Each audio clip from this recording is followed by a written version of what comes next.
بسم اللہ الرحمن الرحیم۔ السلام علیکم ورحمۃ اللہ۔ نماز میں درود ابراہیمی پڑھنے کی ابتدا کب ہوئی؟ بہت کم لوگ ہیں جو اس بارے میں جانتے ہیں۔ آئیے ہم آپ کو اس بارے میں معلومات دیتے ہیں۔ نماز میں درود ابراہیمی پڑھنے کی ابتدا حضور علیہ السلام کے زمانہ اقدس میں ہوئی۔ حضرت عقبہ بن عمر رضی اللہ تعالیٰ عنہ سے مروی ہے کہ ایک آدمی آیا اور حضور صلی اللہ علیہ وآلہ وسلم کے سامنے بیٹھ گیا۔ ہم آپ صلی اللہ علیہ وآلہ وسلم کے پاس تھے۔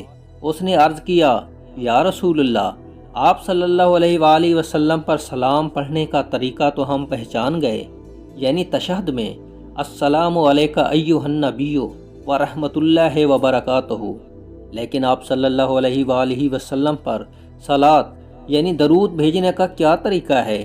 جب ہم اپنی نماز میں ہوں تو آپ صلی اللہ علیہ وآلہ وسلم پر صلاۃ کیسے پڑھیں؟ آپ صلی اللہ علیہ وآلہ وسلم خاموش رہے، حتیٰ کہ ہم نے چاہا کہ یہ آدمی آپ صلی اللہ علیہ وآلہ وسلم سے سوال ہی نہ کرتا۔